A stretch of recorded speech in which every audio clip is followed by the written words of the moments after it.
All right, so here we are in the 2025 Lexus RZ 300E. Let's go for a drive.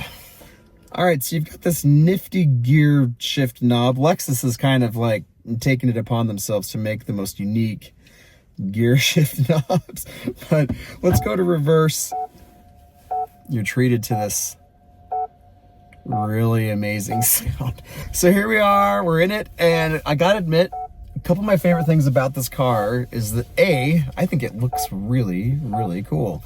Especially in the rose gold kind of, it almost looks chromish, honestly, this paint. I think it looks great. Most people I've talked to this week have not been fans of the paint, but I actually think it looks really cool, the two-tone with the black.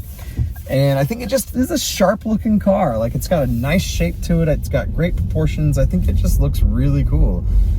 The interior styling is likewise, I think, really beautiful. And I love like this blue suede and like the cream kind of leather and the materials. Like, I really like this interior, and I think the seats are just really good. The steering wheel feels really good. I will say, disappointingly so, that the gauge cluster, digital gauge cluster, it looks like it's out of focus. It's really strange. I can't really even put my finger on it, but it doesn't look sharp. It just, again, it looks blurry. Like, I was like, is it the screen? I tried like cleaning it, and it's just the display. It's just kind of this blurry display, which is so weird. So anyway, just other couple impressions about it is this thing rides well. It's surprisingly agile, which isn't totally surprising given how closely related this is to the Toyota BZ4X and the Subaru Solterra, which don't have the greatest reputations in the EV world. They're fine, and I actually liked driving the BZ4X, and I think it, again, handled well like this. I think it looks pretty cool. Had a number of people compliment that car as well, just on looks alone.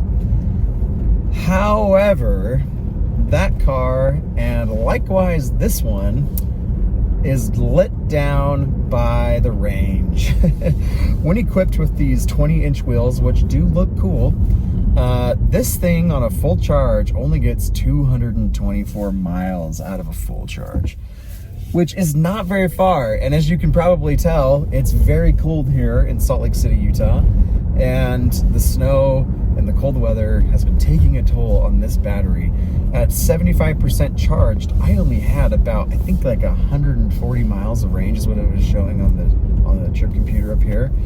And even right now, at 52%, it's showing me at 100 miles.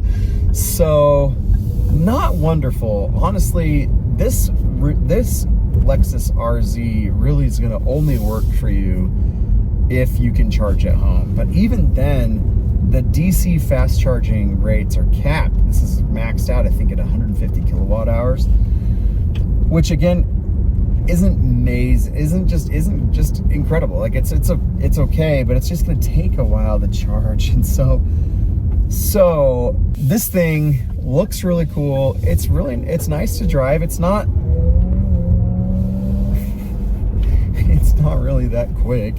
So it's honestly one of the slower EVs that I've spent time with, which is saying something, because I feel like most EVs, at least the ones I've driven, which I've driven a lot, are pretty quick. So to have this one kind of feel a little, I mean, it's torquey, don't get me wrong, but it is more on the sluggish end of the EV spectrum for sure.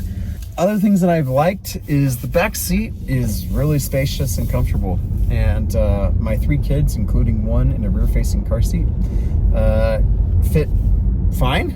They weren't overly comfortable, but they also weren't like cramped. And so I appreciate that. Has great leg room. And again, the materials extend back there. And so it is a really beautiful interior, and it is really comfortable.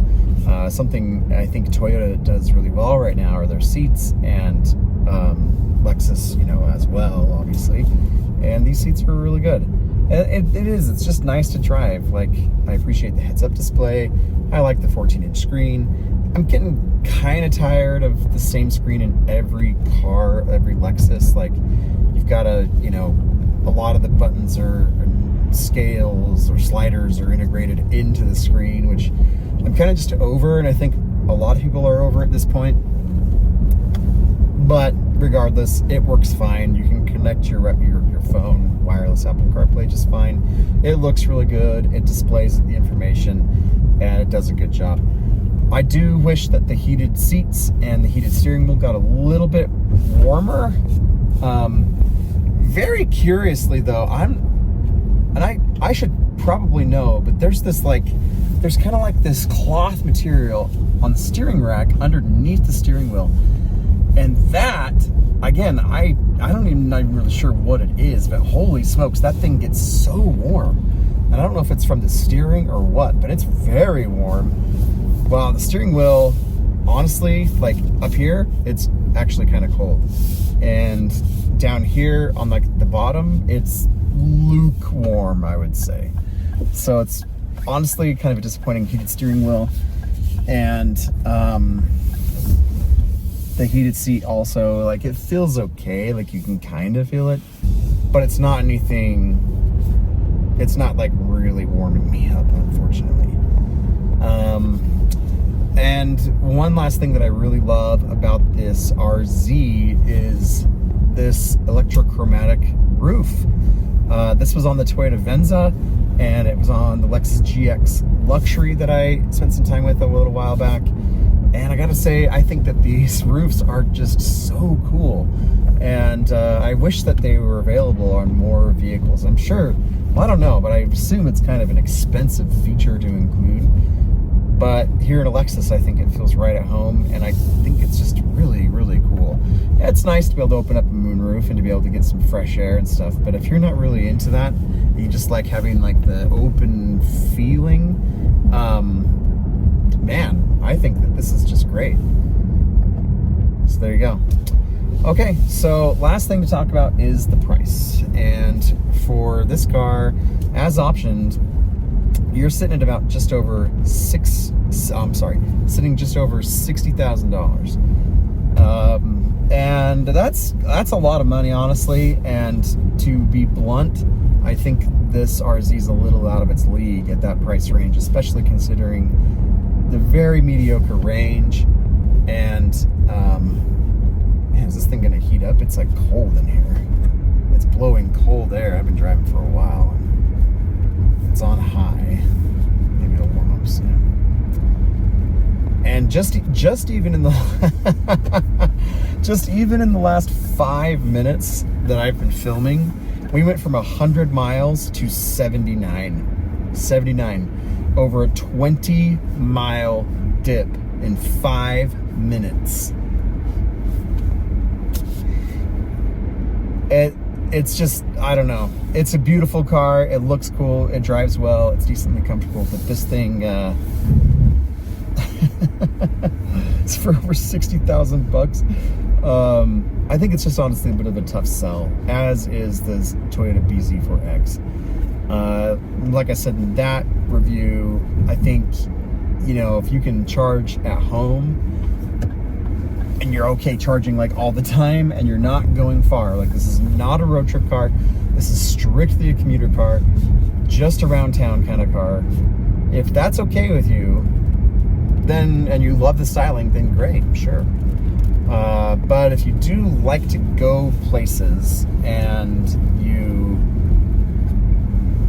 don't want to have, you know, too much range anxiety, and maybe even save some money, there's a lot of options out there right now that do all those things better.